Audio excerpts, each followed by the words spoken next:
Amazing. You know, I think the West Midlands have got the first opportunity to actually go out there and purchase their tickets, which is amazing. You know, there's a lot of excitement, as you can see, in the town. And I think this is an amazing opportunity for Birmingham. I'd like to think so. You know, the conversation that I've had, people are definitely getting excited about the Commonwealth Games coming to Birmingham. I've competed at 2 Commonwealth Games, 3 Commonwealth Games. One in Manchester, Melbourne, and then Delhi. You know, and the experience of competing in all of them is amazing.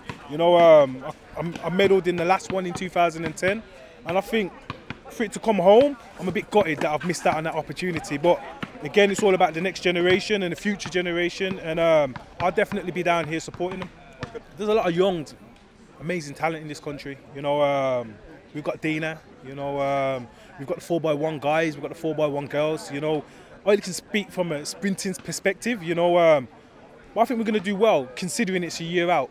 You know, people have trained and prepared themselves for last year, so to hold that form for another year, it's going to be amazing. I've got a whole bunch of confidence in the Great Britain team going into Tokyo Olympics.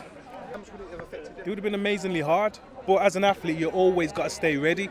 You know, I think what's affected them more is not having a competition to know where you are. You know, you can train every day, but if you don't compete, it's kind of hard to see where you are. And I think that's starting to happen, and we're seeing some great results.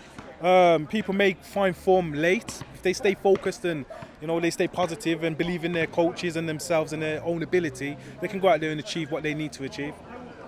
Well, my first reaction was amazing. You know, England made the final of a major championship, something that I've never witnessed in my lifetime. You know, something to be proud about. And like you said, you know, it's a small minority, but it happens. You know, we've got to deal with that day in, day out. You know, for the government to say that racism doesn't exist, it's a load of rubbish. Of course it does. Do you know what I mean? But like you said, it's a small minority of people. But again, words are powerful. So when I read most of the tweets the day after the match, I was devastated. I'm thinking, what kind of world am I bringing my kids into? You know, my kids are mixed heritage. You know, so it's just hard. It's hard. Do you know what I mean? And you know, me in my athletic career too, definitely dealt with a bit of racism, but you know, it makes you stronger too. You know, and I think personally, if it don't go away, we ain't gonna win anything. Because people that are standing on the line, playing for their country, are not gonna want to do it because the pressure's gonna be amazing. You know what I mean? So for me, there needs to be some kind of change. You know what I mean? We all bleed red. You know what I mean? We're all from this earth. You know, it's just something that just needs to be eradicated. But again, I'm going to be passionate about it. But everything aside, the lads did really well. You know, they stuck together as a team. Gareth Southgate is the best manager we've ever had. You know, I take my hat off to him. The decisions that he's made have been his decisions and have not been manipulated by the media. You know, he's done his own thing, he's stuck to his own guns. And I'm looking forward to the World Cup. I think it needs to start with education more than social media.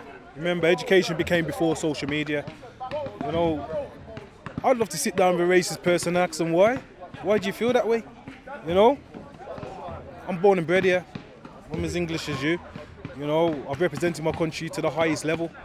You know, and I'm proud of that. I'm from Birmingham. I'm proud to be from here.